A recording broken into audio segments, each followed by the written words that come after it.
다 같이 조용히 기도하심으로써 2025년 8월 3일 주일 아침 예배를 성부와 성자와 성령의 이름으로 시작하도록 하겠습니다. 오늘 이 시간 여러분이 주신 하나님의 말씀은 구약성경 잠언 26장 13절에서 16절까지 말씀입니다.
할렐루야.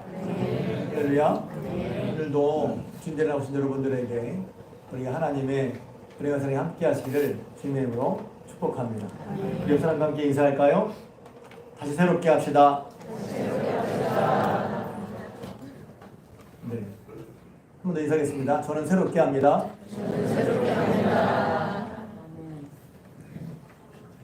딱 나올 준비가 됐죠.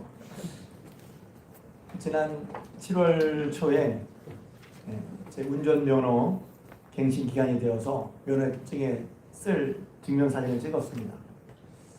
사진관에 가서 사진을 찍었는데 찍는 데는 한 1, 2분, 많아야 2, 3분 정도 걸릴 것 같고, 찍은 사진을 보정하는데, 저는 디지털로 찍어서 사진을 바꾸잖아요. 보정하는데 한 10분, 한 15분 정도 걸린 것 같습니다. 찍는 시간보다 보정하는 시간이 몇 배 더 걸렸습니다. 자, 이게 그 사진입니다.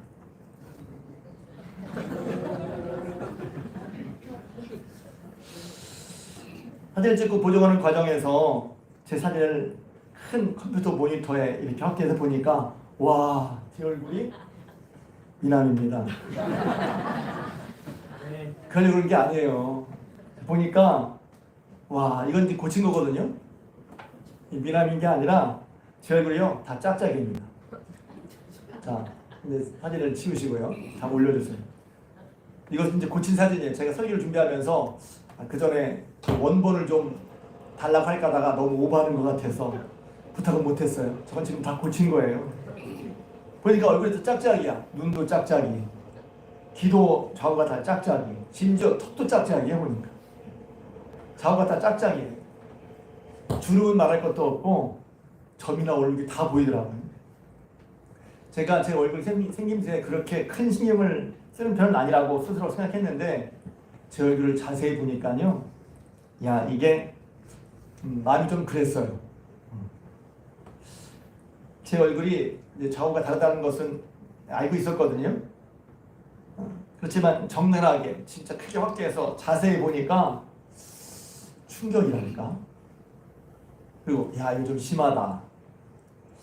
이 정도였나? 그런 느낌이 들었어요. 근데 어떻게 사진 있는 대로 나왔으니까. 근데 고쳐주니까요 기분이 좋더라고요. 보니까 흡족하고 흐뭇한 마음이 들었어요. 얼굴은 우중충한데 얼굴도 화사하게, 얼굴톤도 밝아지고 얼굴에 주름도 지워지고 점도 지워지고 아주 깨끗한 새 사람으로 만들어졌어요.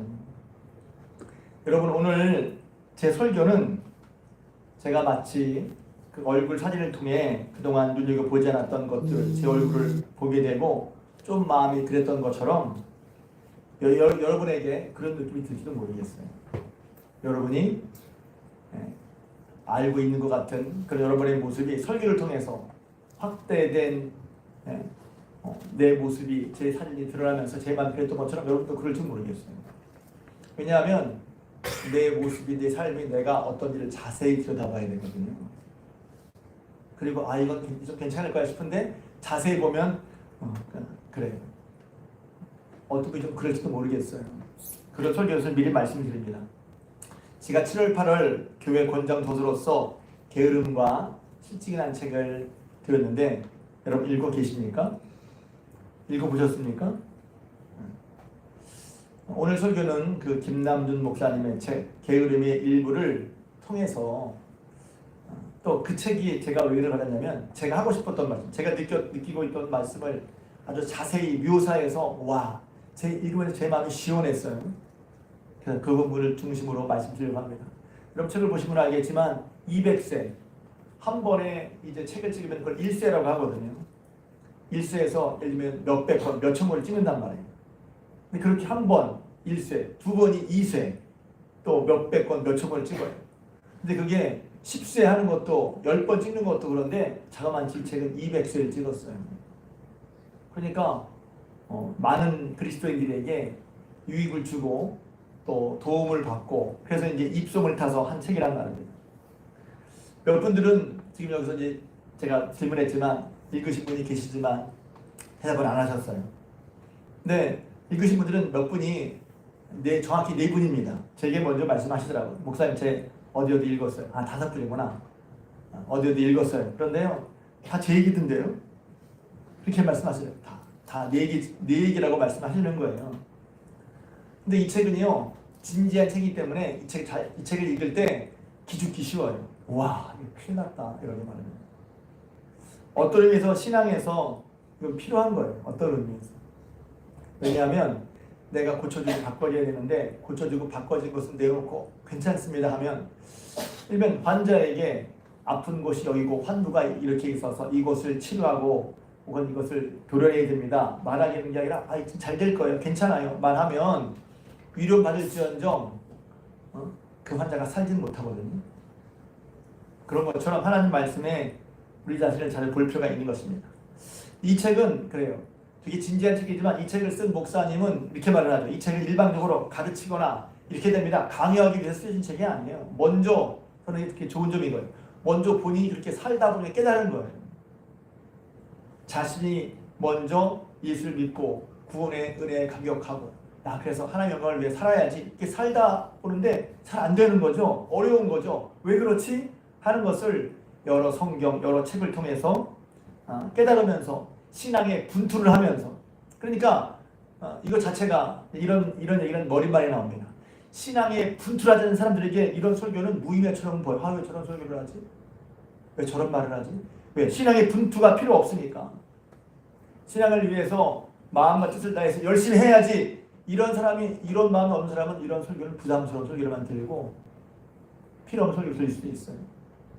그런데 이 목사님은 예수님 믿고 구원받았어. 구원회가 기쁘다. 그래서 본문에 보면 책에 보면 개인적인 부흥을 경험했다고 했어요. 와, 예수님 너무 기뻐서 하나님 뜻대로 살아야지. 예수를 위해서 살아야지. 말씀대로 살아야지. 이게 복된 걸 알아서 그렇게 살려고 했는데 하다 보니 잘 안 되더라는 거예요.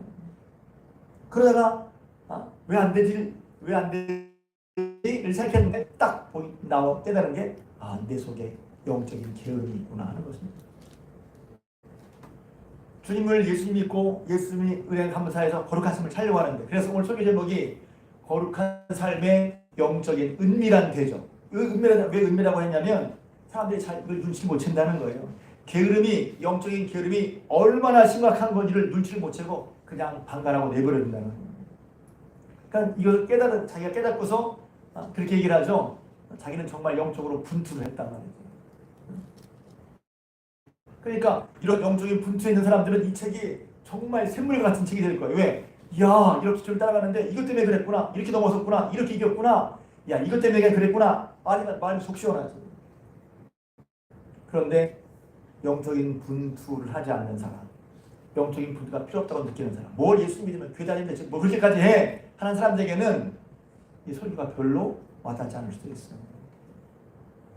그러니까 기본 전제가 무엇입니까? 예수님 믿고 예수님 삶을 열심히 살고 싶은 사람에게 이 설교는 귀가 열리고 은혜가 될 거란 말이에요. 그러면 그런 얘기를 듣죠. 내가 주일날 교회도 안 빠지고 나오고 이렇게 하는데 내가 열심히 없는 사람인가? 게으른 사람인가? 이 생각해 볼 수 있겠죠. 그것도 책에 보면 나온단 말이에요.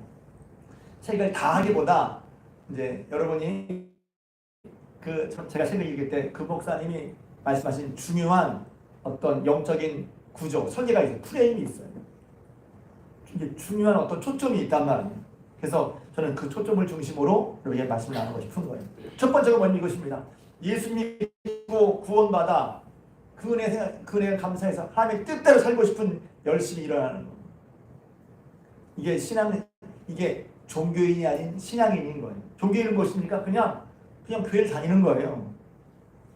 이게 좀 구별해야 되는데 그럼 신앙인은 뭘까요? 특징이 뭐냐면 똑같이 교회 나오지만 그 사람에게는 개인적인 하나님에 대한 마음이 있는 거예요. 그 하나님 없이 자기 생각이 이렇게 하면 돼, 이렇게 하면 돼. 자기 생각대로 하는 게 아니라 나를 구원하신, 사랑하신, 살아계신 하나님 앞에 하나님을 만나서 하나님을 염두에 두고 살아가는 거예요. 그러니까 똑같이 예배드리지만 하나님을 염두에 두고 예배드리는 사람이 있는가 하면 그냥 종교적인 의식, 일요일날 1시간 교회 왔다가 간다. 그건 종교적인 거거든요. 물론 그것도 안 하는 것보다 낫지. 그러나 결국은 나중에 종교적인 것과 신앙적인 것은 드러난단 말이에요. 종교적인 것은 이럴 수 있어요. 꼭 하나님이 아니어도 종교적인 모습은 갖출 수 있단 말이에요. 근데 하나님을 의식하는 것, 하나님 앞에 어떤가 하는 것을 하나님에 대한 사랑, 하나님에 대한 감사, 하나님에 대한 기쁨, 하나님에 대한 경외 이것을 가지고 사는 것과 그냥 그거 없이 오늘 나와서 그냥 1시간 좋은 얘기 또 가는 거로 끝난다고 하는 것은 다르단 말이에요. 그러니까 이분은 신앙적으로 그리스도를 인격적으로 만났다고 그랬어요.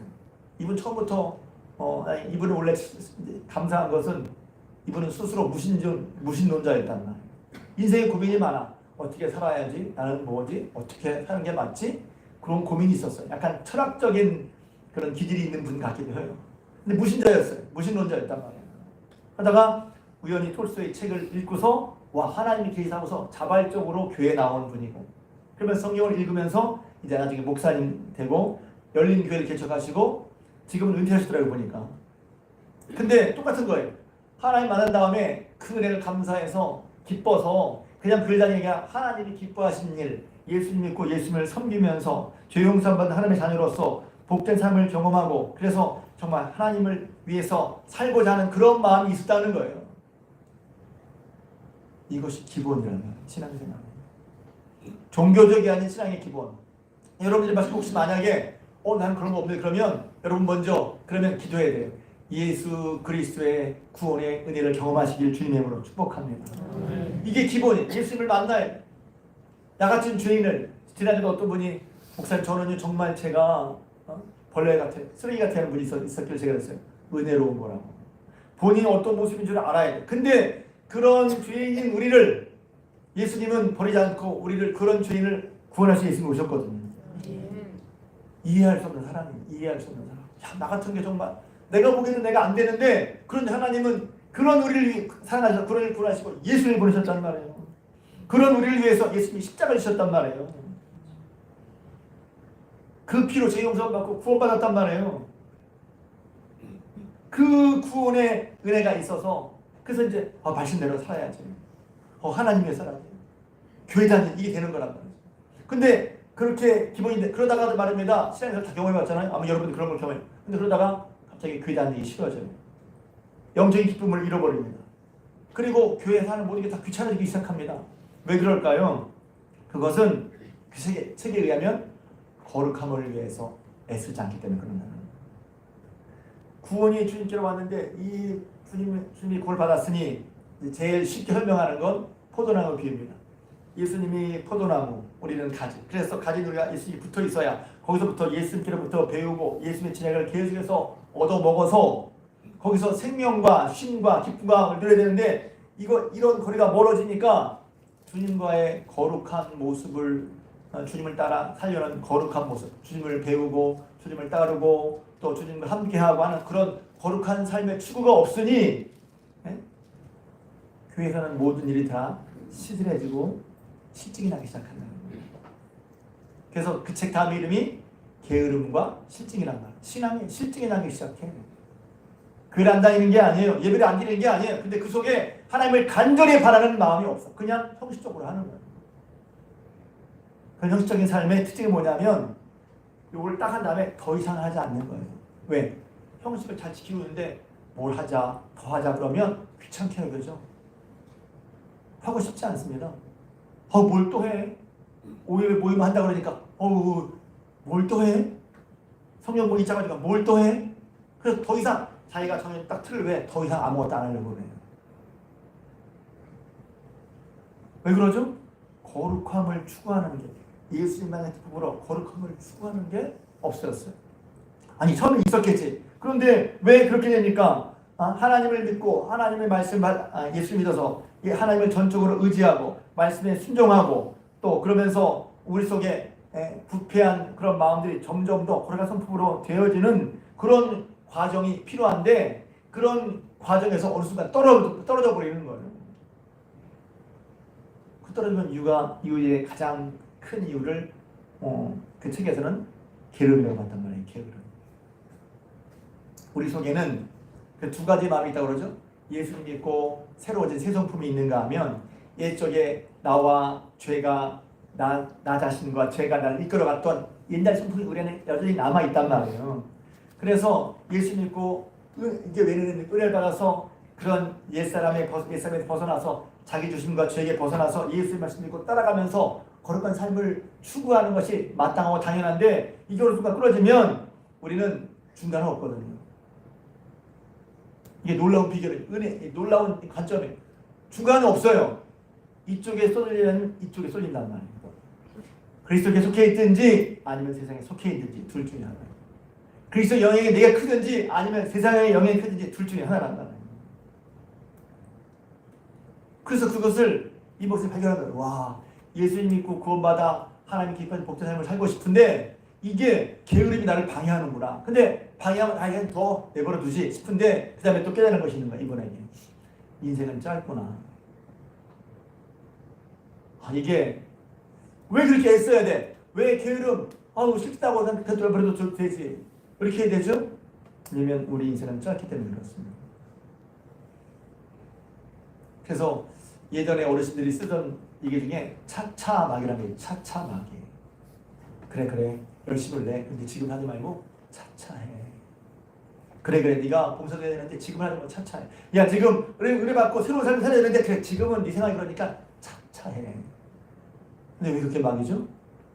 결국 그런 사람은 아무것도 새롭게 하거나 진전이 없단 말이에요.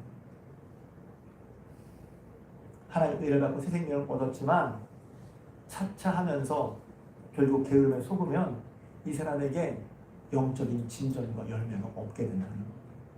마음은 바래. 이분이 또 한 예는 뭐냐면 시간이 짧다는 것과 이 하나님의 거룩한 삶을 위해서 내가 시간을 확보하지 않으면, 시간을 들이지 않으면 이게 아무것도 안 되는구나. 은혜는 받고 하나님 뜻대로 살고 싶은 마음이 든든하지만 게으름 때문에 거기에 시간을 들이지 않으면, 자꾸 미루면 결국 실제적으로 내 삶에 변화가 되는 없다는 거예요. 잘 못 느끼시죠? 잘 못 느낄 수 있죠. 왜냐면 밥을 해요. 밥 냄새 가면 밥 냄새가 구수하잖아요. 배고프면 내가 밥 먹어야지. 근데 밥을 먹지 않아 봐요. 배부른가? 너무 단순하고 극단적인 비교인가? 밥 냄새를 맡고 싶고 배가 고프고 야 이거 밥을 먹고 싶어. 그래서 먹잖아요. 근데 밥은 먹고 싶지만 시간을 들이지 않아요. 노력을 들이지 않으면, 곧 그리스도에게 헌신하지 않으면 그 사람은 그냥 넘어간다는 거예요. 이분이 그걸 깨달은 거예요. 일반적인 교류는 마찬가지죠. 우리가 볼 때 저도 옛날에 그런 말 들은 적이 있거든요. 이분도 책 머리만 그런 말 했어요. 자기가 할머니랑 자랐는데 할머니한테 들을 말씀은 아유 이렇게 게을러서 나중에 뭐가 될래 그랬다는 거. 저도 어릴 때 들어봤거든요. 할머니한테 이렇게 게을러서 나중에 뭐가 될래. 일반적인 게으름에 대한 얘기입니다. 근데 오늘 그 말씀드린 것은 일반적인 게으름이 아니라 영적인 게으름이에요. 영적인 게으름. 우리의 이 지상의 삶은 짧아요. 금방 지나갑니다. 벌써 8월 초쯤입니다. 제가 이따 말씀드리겠지만 여러분 올해 우리 교회 표가 다시 새롭게 했어요. 다시 새롭게. 여러분 2025년 1월보다 1월과 지금 8월인데 여러분 어떤 것이 어떻게 새로워졌습니까? 여러분에게 여러분을 그런 방향으로 인도한 저도 제가 먼저 저를 세워요. 너는 뭐가 얼마나 새로워졌니? 뭐를 얼마나 새롭게 하려고 목표를 세우고 애를 쓰고 있니? 물어보게 됩니다.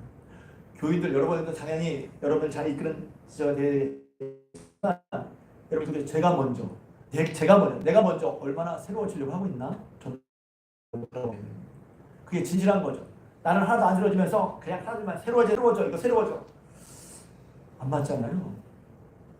여러분 얼마나 영적인 진전 2020년 1월보다 지금 8월이 여러분이 얼마나 영적으로 새로워졌습니까?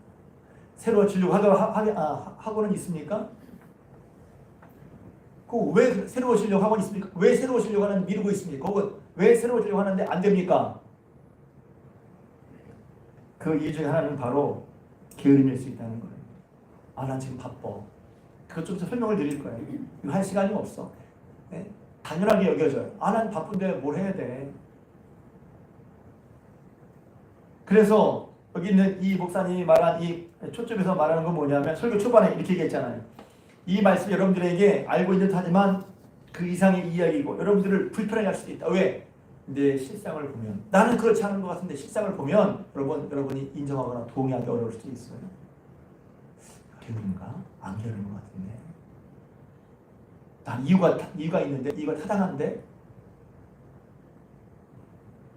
제가 오늘 설교에서 제가 설명을 받기 때문에 꼭 여러분 기억하십시오. 책을 한번 사서 보세요. 왜 중요하냐면 거기에 주제를 가지고 일봉이온하게 그리고 깊게 우리의 시야를 열어주는 것이 영적인 독서란 말입니다. 뭐 책을 읽자는 캠페인을 보려고 하는 건 아닌데 우리 삶의 영적인 독서는 굉장히 중요한 부분입니다. 가끔 뭐 OECD 나라에서 책 읽기를 얘기하는데 일반 책만 아니라 영적인 독서도 마찬가지예요. 성경을 읽을 뿐만 아니라 성경을 정리해준 고전, 영적인 고전들이 굉장히 많이 있습니다. 그것을 읽어서 우리 영혼을 일깨울 필요가 있단 말이에요. 그런 책 중에 하나 바로 이런 책들입니다. 어디서 이상한 책이 아니라 인정받은 책. 그러니까 이분은 그렇게 정리하면 하나님의 때에 따라 하는 것이 중요한데 게으름이 그걸 막고 있구나. 근데 왜 이것이 왜 은밀한 대적이지? 큰 적이란 말. 왜? 자꾸 미루게 되고 그다음에 시간을 없는 자꾸 미루니까 결국은 아무것도 이루지 못해. 하나님에 대한 크다란 마음이 있지만 아무것도 내 삶에 이루지 못하게 하는 그런 대적이 바로 게으름이라는 거예요. 그러니까 게으름은 경각심. 여러분 스스로도 먼저 그 제가 설명하지 않지만 게으름에 대한 분명한 경각심 가지면 좋겠어요. 그러면서 이제 얘기를 하죠. 그러니까 이런 책을 읽으면서 곰곰이 빨리 휙 읽는 게 중요하지만 여러분 곰곰이 곱씹으면 성경도 그렇죠. 말씀 앞에 자신과 자신의 생각, 내 속을 봐야 돼요. 이 사람 이렇게 생각하네. 아니 할 때는 왜 이분이 이렇게 말을 하지? 내 자신의 생각을 들여다봐야죠. 제가 메타인지라고 했죠. 나는 왜 이렇게 생각하고 있지? 내 속을, 내 생각을 한번 진단해 보는 게 중요합니다. 이 책에서 말하는 바 게으름의 특징이 무엇입니까? 게으름의 특징은 여러 가지 있지만 첫 번째는 일상적인 삶에서 진전이 없다는 거예요. 발전이 없다는 거예요. 일상적인 삶에서. 영적인 삶에서 발전이 없어. 그러니까 작년에도 그렇고 올해도 그렇고 그 사람 그럼 예측할 수 앞으로도 그럴 거야. 일상적인 것에서 영적인 것에서 진전이 없는 거예요. 오늘 성경 말씀에 보면 목표와 도전 없이 그냥 되풀이되는 삶을 뭐라고 표현하냐면 문짝이 돌적이를 따라 도는 것 같이 게으른 자는 침상에서 도느니라. 목표 없이 또 여기 보면 도전 없이 그냥 일상의 삶을 되풀이하고 있어요. 그냥 그날이 그날이야. 여기서 돌적이란 문짝을 문설주에 달려서 이렇게 여닫게 하기 위한 장치를 말합니다. 영어로는 힌지라고 그러죠. 일단 문이 만들어지면 이제 문은 열리든 닫히든 이 힌지를 따라 이렇게 돌게 되죠. 이렇게 돌기 마련입니다. 근데 게으른 사람은 무엇을 따라 움직이느냐 하면 침상을 따라 움직인다는 거예요. 게으른 사람에게는 기본적으로 자기 속에 있는 무엇을 쏟아서 체력을 소진하거나 힘을 쓰거나 하니까 뭔가 희생하고 헌신해서 내 시간도 바치고 물질도 바쳐서 해야겠다는 그런 목표가 없다는 거예요. 물론 게으른 사람도 꿈을 가질 수 있대요. 그에게도 게으른 사람이 하고 싶고 되고 싶은 무언가가 있답니다. 그런데 여기서 이제 중요한 포인트는 또 뭐냐면 목표와 희망성이 달라요. 목표를 가는 것은 이것이요. 자기를 불태워서 매진하는 것, 뭔가 시적인 삶을 불러일으키는 것이 목표래요. 그러니까 목표가 있는 사람은 그냥 있을 수가 없어요. 그 목표를 위해서 시간을 쓰고 노력을 하고 돈을 바치고 물질을 바쳐서 한다는 거예요. 그렇지만 그렇지 않고 그냥 단순히 되면 좋겠는데 하는 것은 목표가 아니라 희망사항이라는 거예요. 다 바래. 그러니까 예를 들어 이렇게 얘기하고 있어요. 책에 보면 제가 좀 바꿨는데 거기 책에는 지게라고 나오는데 이게 예를 들면 형편이 어려워서 리아카로 일하는 사람이 있어요. 너무 힘들어서 안 되겠다. 작은 차라도 하나 사야지. 작은 트럭이라도 하나 사야지.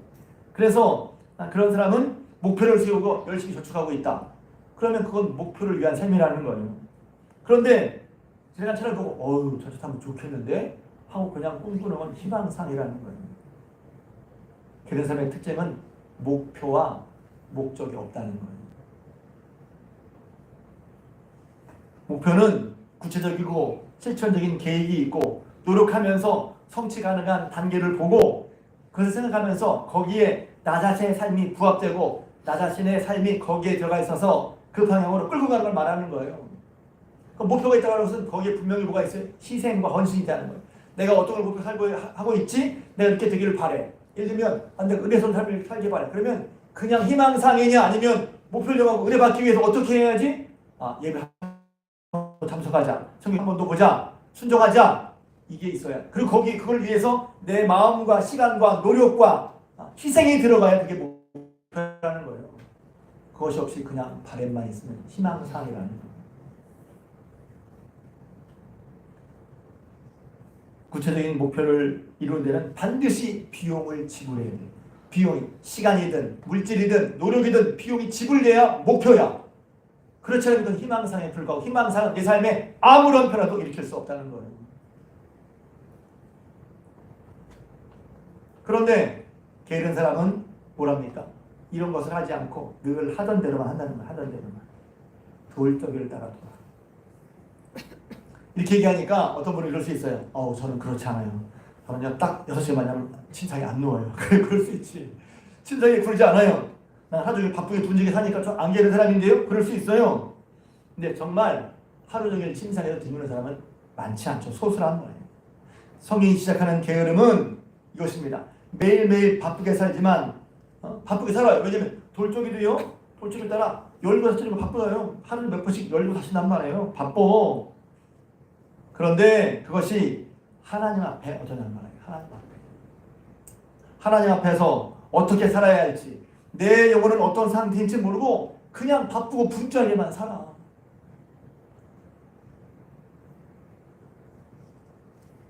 영적으로 깨진 사람은 어떤 모습입니까? 이렇게 했어요. 자신의 영혼에 대해 참된 변화가 없는 것에 대해서 고뇌하고 있어요. 내가 예수님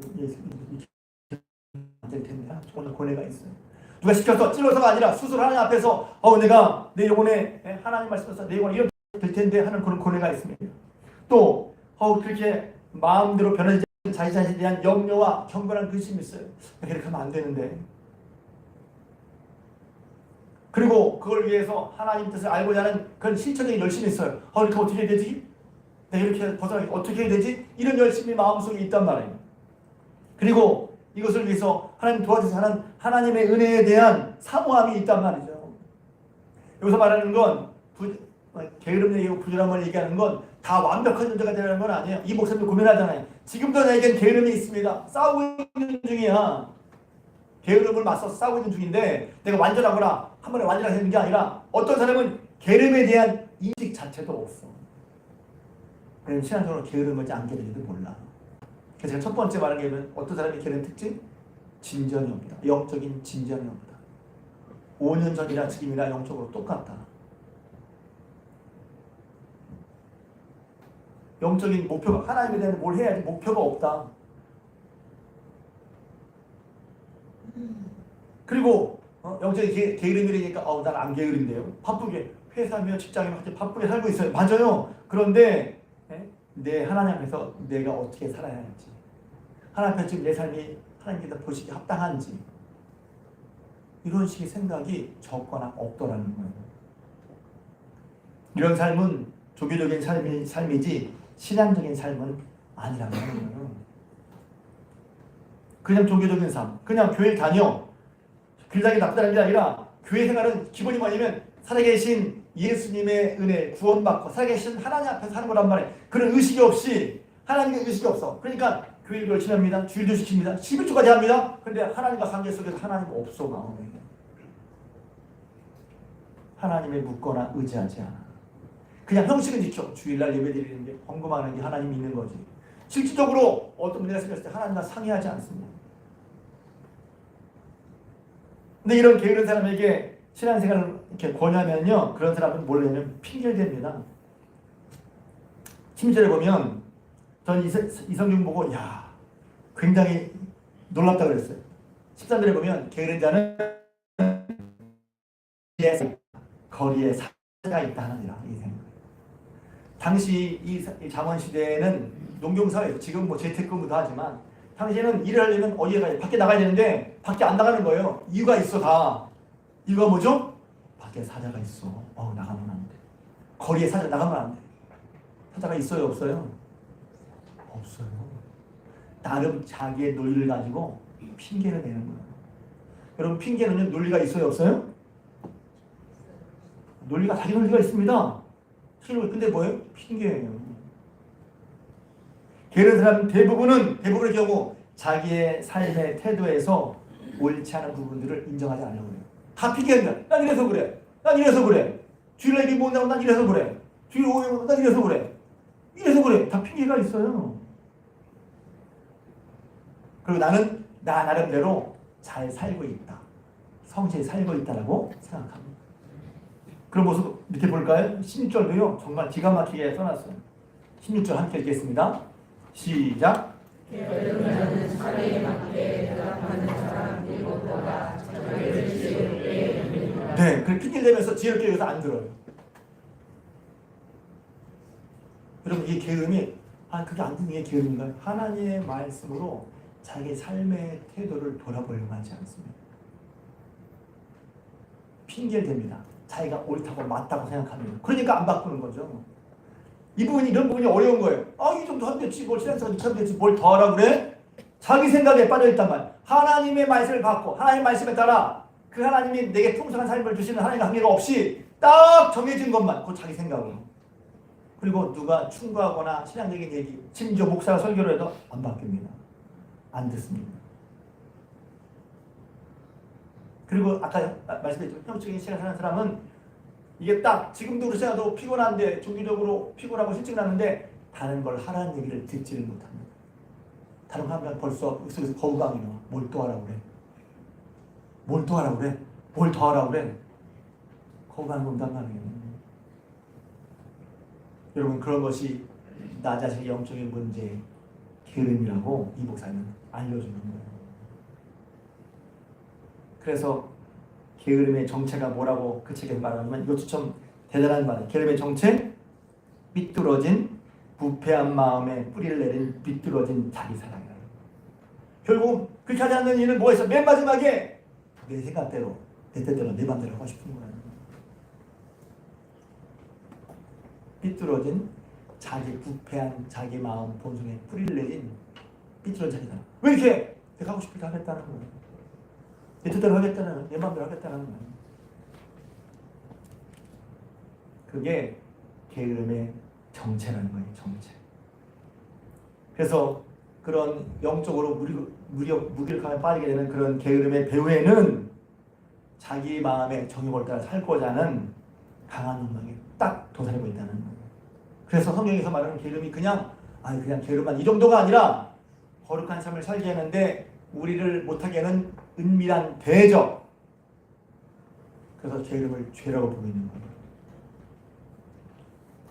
그래서 그 책이 저도 이제 설교를 이렇게 설교하면서 제가 미리 봤는지 모르겠지만 어떤 분 그럴 거예요. 설교 한 번에 바뀌겠어요? 그렇죠. 왜? 안 들리니까. 안 들릴 수 있으니까. 여전히 자기 생각에 올바르고 핑계를 대고 성경의 하나님의 말씀보다 자기의 입장에서 낫다고 생각하니까.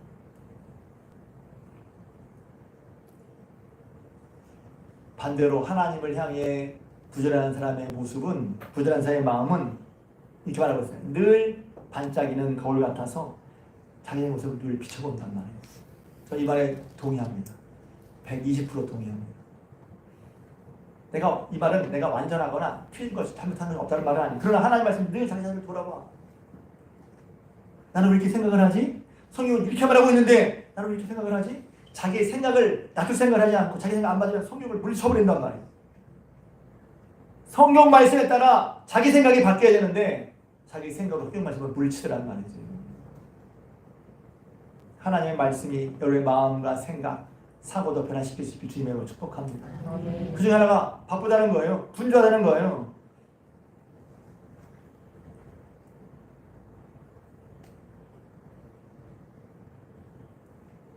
그러니까 또 이런 얘기를 하면 또 이런 분들 계세요. 여기서 제가 은혜를 받았는데 귀찮아. 그게 편하려고 하는데 이렇게 못한다고 뭐 하라고 그러고 귀찮아. 차라리 관도 안 해. 이런 어떤 영적인 괴로움이나 영적인 진통을 느낄 때 게으른 사람보다 더 심각한 건 뭐냐면 나 이러려고 교회 다니고 나 편하려고 교회 다니니까 이러면 다 안 하겠어 하고 다 내팽개치는 사람. 더 심각한 문제라는 거예요. 그럼 이렇게 영혼의 진통이나 내 잘못된 것을 어떡하지 할 때 어떤 자세가 어떤 마음이 바람직합니까? 이런 영혼의 고뇌, 내가 부족하구나, 이렇게 하면 안 되는 거 어떻게 하면 좋지 할 때 바람직한 태도는 뭐냐면 하나님을 더 의지해야 할 필요성을 간절히 느끼는 거예요. 지금까지 문제만 했는데 이게 답이라면 어떻게 해야 되지? 내가 이렇게 부족하구나, 그러니까 하나님 더 의지해야 되는데 하고 마음으로 하나님을 사모하며 가까이 하는 거예요. 이것은 잘 들으세요. 어떤 형식을 잘하냐 말하냐 그런 문제가 아니에요. 종교적으로 이런 식으로 더 잘해야 돼. 이걸 잘하면 없어질 거야. 그런 게 아니라 하나님을 찾아야 된단 말이에요. 하나님과 가까워져야 된단 말이에요. 하나님을 얻고 의식만 있어. 그래서 종교적이라는 말과 신앙적인 말이 좀 어렵잖아요. 느낌이. 종교적이라는 것은 그냥 정해진 것만 딱딱 하면 되고 그것으로 위안을 얻는 거예요. 이것을 하면 내가 잘한 거고 이것을 못하면 못하는 거야. 근데 그게 아니라 신앙이 그건 뭐냐면 하나님과 관계 생각하는 거예요. 하나님 앞에서. 하나님을 의식하고 하나님 앞에서 반응하는 거예요.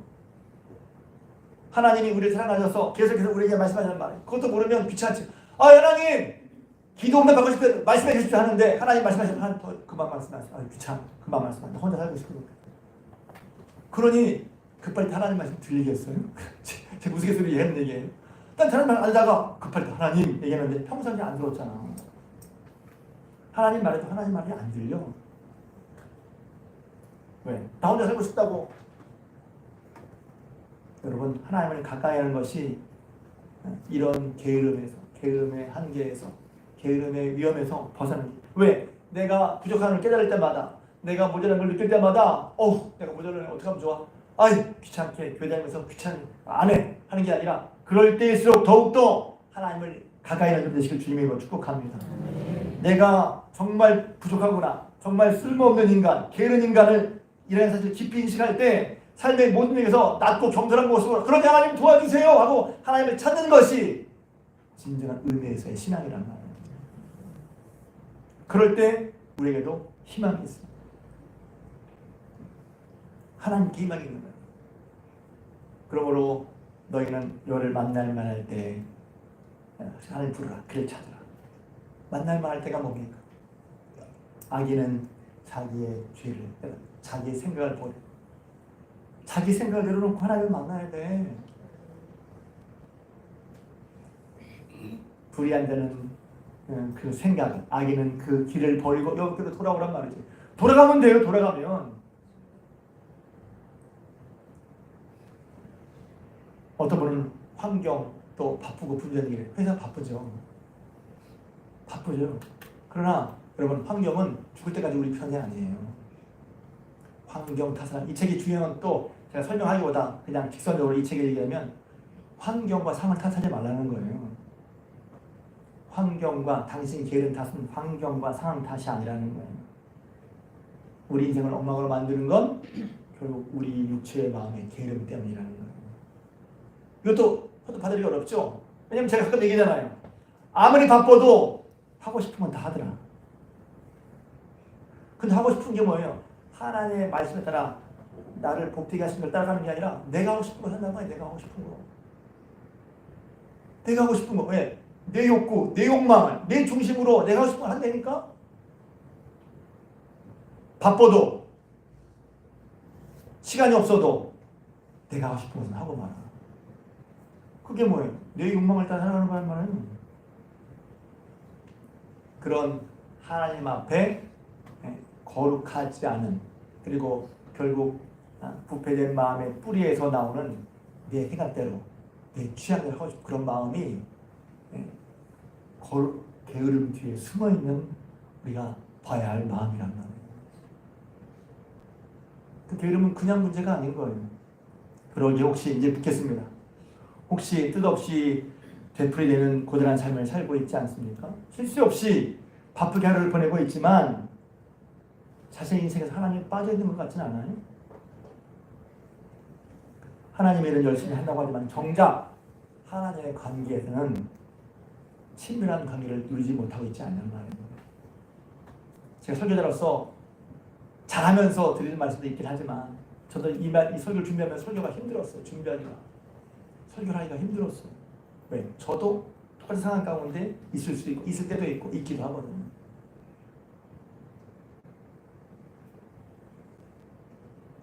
정작 하나님과의 친밀한 관계를 누리지 못하고 있다면 그것은 여러분이 아무리 성실하고 긍휼하게 살아도 그것은 부지런한 삶이 아니에요. 하나님과의 게으른 삶일 수도 있다는 거죠. 저는 다시 한번 여러분에게 설교의 내용이 있고 제가 읽어야 되고 결론은 아니지만 꼭 읽도록을 권합니다. 저는 간단히 주로 1, 2장, 3장까지만 주로 얘기를 했어요. 또 제가 느낀 걸 주중에 문득 더운데 말입니다. 잘 안 나가게 되는데 교회를 한번 걸을 일이 있어서 오다가 하늘을 봤는데 하늘이 파랗고 드넓은 거예요. 와, 드넓은 하늘을 봤어요.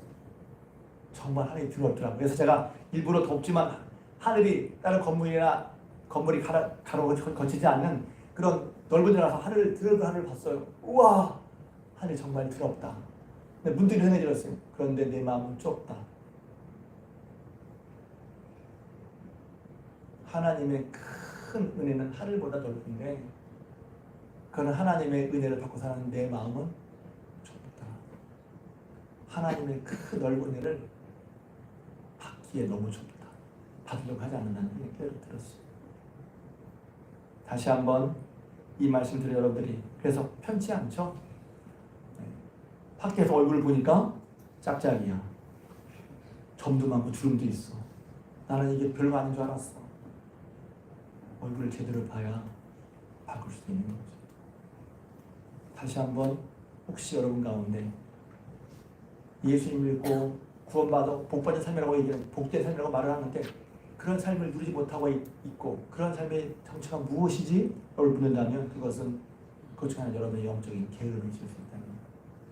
별가진 것이 아니라 그것이 우리의 거룩한 삶을 막는 은밀하고도 눈치채지 못하게 큰 대적, 큰 적이라는 것을 여러분 기억하셔서 그런 것을 많이 경험하고 그걸 느낀다면 다시 한번 우리가 하나님 앞에서 우리의 부족함을 볼수록 연약함을 볼수록 모자함을 볼수록 구참을 볼수록 그것으로 답변이 준다는 원래 그래야 할 게 아니라 더욱더 하나님이 가까이 나가서 하나님의 은혜를 힘입고 주님과의 생명력 있는 관계. 제가 여러분 혹시 기죽을까 봐 말씀드리고 싶어요. 마른 뼈라도 말씀이 들으면 살아난단 말이에요. 마른 뼈 같아. 나 이제는 뭐 없어. 근데 하나님을 향하면 하나님의 은혜를 주시면 말씀과 성령으로 그러니까 하나님이 가까이 가야죠. 그냥 형식적으로 예배드리는 게 아니라 사모하는 마음으로 진정 말씀과 성령이 하나님 가까이서 내 삶을 새롭게 할 수 있다는 믿는 사람에게 가까이 가면 하나님은 널리 용서해 주시고 여러분을 새롭게 하실 줄로 믿습니다. 게으름을 벗어버리고 게으름과 싸우면서 우리를 불러주신 생명과 더 풍성한 생명을 부르신 하나님 아버지 따라 살아가시는 복된 여러분 되시길. 그래서 8월 올 예배 드렸으니까 9월 10월 예배 드릴 때 우리의 삶이 더욱더 하나님의 다시 새로워지는 영적인 진정이 있는 저 여러분들 우리 중앙교회 성도님 되시기를 주님의 이름으로 부탁을 드립니다.